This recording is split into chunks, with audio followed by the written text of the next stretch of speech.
여러분 안녕하십니까? 대한민국 대표 경제 뉴스 플러스 시작합니다. 먼저 증시 상황부터 배성재 기자와 진단합니다. 배 기자. 네.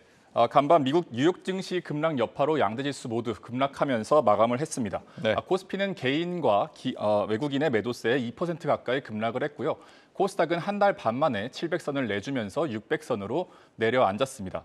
주체 동향을 살펴보면 기관이 아주 크게 매수를 보인 것을 볼 수가 있는데요. 3거래일 연속으로 매수세고 3거래일 연속 사들인 금액이 1조 원이 넘고 있는 상황입니다. 네.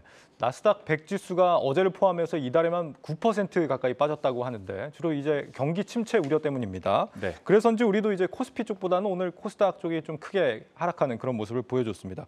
그리고 어제 발표된 이 주식 양도세 대주주 요건 유지 결정. 한 종목을 이제 10억씩 보유하고 있으면 양도세를 내야 된다 이런 건데 이게 또 오늘 급락의 원인이 아니냐 이런 시각도 있거든요. 이건 네. 어땠습니까? 꼭 그렇지만은 않습니다. 어제에 이어서 개인 투자자들의 이 매도세가 매섭기는 했지만 연말마다 벌어졌던 매도세를 살펴보면 보통 1조 원대까지 올라가기도 했었거든요. 예.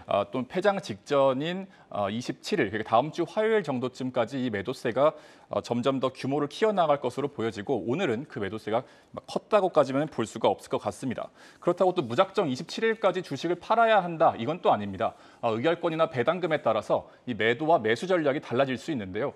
연말 맞이 매도 매수 전략을 문영민 기자가 정리했습니다. 내년 초부터 시행될 예정이었던 금융투자소득세 도입이 2025년까지 2년 더 미뤄졌습니다.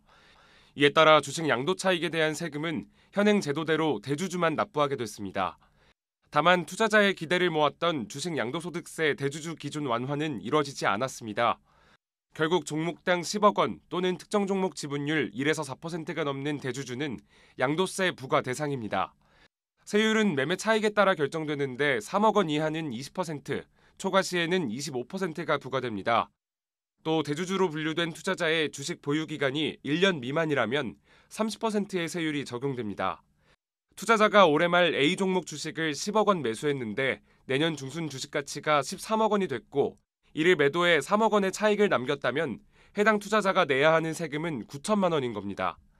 대주주 대상자가 확정되는 시점은 매년 증시 폐장 직전일, 올해는 28일이 기준입니다. 따라서 양도세를 회피하려면 27일까지 종목당 주식 보유액이나 지분율을 낮춰야 합니다. 한편 주식형 펀드 투자자가 올해 환매 대금을 받으려면 26일까지 환매를 신청해야 합니다. 26일 오후 3시 반 전에 신청하면 환매금은 27일 공시가격 기준으로 29일에 들어옵니다. 하지만 1분이라도 늦으면 28일 공시가로 적용되고 하루 뒤에 신청하면 1월에 환매됩니다. 이렇게 투자자들이 연말 매도 전략을 고민하고 있는 가운데 매수가 필요한 것도 있습니다. 주총 의결권 행사와 주식 배당을 원한다면 27일까지 주식을 보유 또는 매수해야 합니다. 내년 3월 주총과 4월 배당금을 위해 올해까지 해당 기업 주주로 확정돼야 하기 때문입니다. 증시 폐장이 코앞으로 다가온 가운데 매도와 매수 눈치 보기가 이뤄질 것으로 보입니다. 한국경제TV 문형민입니다.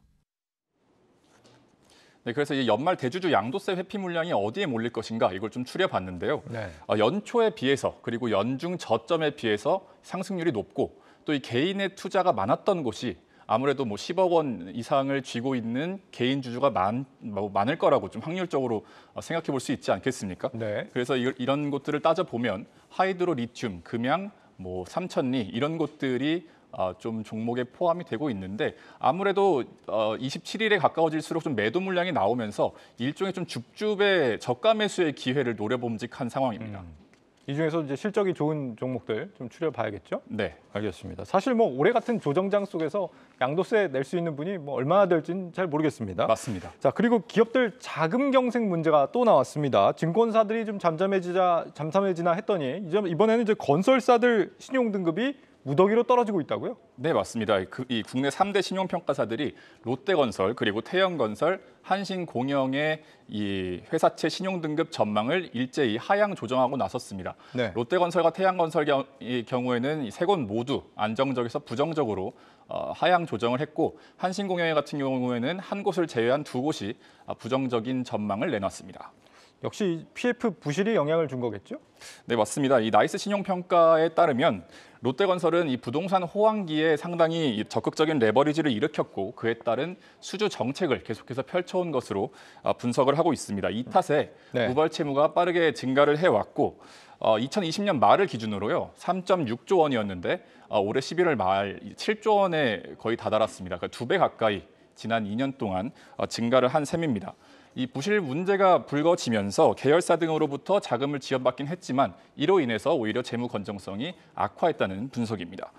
태영건설 역시 PF 우발 채무가 발목을 잡고 있는 회사입니다. 이 9월 말을 기준으로요 이 규모가 2조 4천억 원 그리고 부채 비율이 400%가 넘는 상황입니다. 네, 부동산 경기 악화가 본격화되는 건 사실 내년부터일 텐데 건설사들 재무 부담 상당히 우려가 됩니다. 네. 신용 등급 전망이 부정적으로 바뀌면 뭐 어떻게 달라지는 겁니까? 그동안 이 좀 주택 시장이 호황을 보이면서 지금까지 부동산 건설사들이 굉장히 사업을 확대를 해오고 있었는데 우발 부채를 활용해서 레버리지를 일으키고 그리고 중소형 증권사가 이에 신용 공여를 하는 이런 구조로 계속해서 사업을 해왔는데 예. 이 신용도 전망이 부정적으로 바뀌었다는 건 결국에 이 구조에 좀 공식적인 경고등이 켜졌다 이렇게 해석을 해볼 수 있는 것이고 즉 이 신용을 공여해준 증권사에도 이제 본격적으로 불이 옮겨붙고 있다 이렇게 해석을 해볼 수 있는 상황인 겁니다. 예. 실제로 이번 건설사 3곳과 함께 신용등급 전망이 하향 조정된 증권사가 있습니다. 바로 SK증권인데요.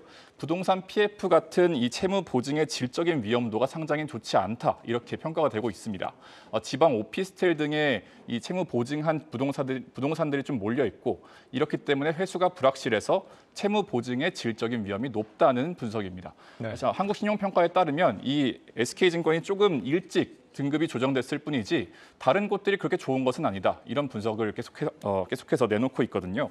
또 다른 신용평가사인 한국기업평가 또한 이 PF 부실 위험이 내년 3월부터 점진적으로 드러날 것이라고 내다보고 있습니다. 다소 안정화되는가 싶더니 불씨가 잡힌 게 아니었군요. 그렇습니다. 한국은행에서도 경고 메시지를 냈다고요? 네, 22일 발표된 어제 발표된 금융안정보고서에 따르면 내년 초에 도래할 이 PF ABCP 의 만기 도래액이 20조 원에 달합니다. 예. 그렇기 때문에 이를 근거로 좀 유동성이 위기가 다시 확대할 수 있다고 경고했고 저희가 계속해서 말해왔다시피 금리가 오르고 또 이 집값이 내려가고 있는 상황에서 이 위기가 더 확대할 수 있다. 이런 경고의 목소리 계속해서 내놓고 있습니다. 네, 뭐 지금까지는 이제 국책은행들하고 대형 증권사들이 십시일반한 자금으로 어떻게든 버티고 있는데 당국도 뭔가 좀 플랜이 있기를 기대를 해보죠. 그렇습니다. 이제 올해 마지막 한 주가 남았습니다. 네. 어떤 일정이 있습니까? 잠시 뒤에 이제 미국에서 11월 개인 소비 지출과 신규 주택 매매 지표가 나옵니다. 간밤에 뉴욕 증시가 크게 떨어졌던 이유가 지표가 고용이 굉장히 좋게 나오면서 지금 오히려 지수가 하락하는 이런 좀 역설적인 상황이 계속해서 발생을 하고 있는데 네. 만일에 저 지표마저 좋지 않다면 증시에 악영향을 미칠 것으로 보이기 때문에 살펴보셔야겠고요. 월요일에는 미국과 프랑스 등에서 이 크리스마스 연휴를 맞아서 증시가 휴장을 합니다.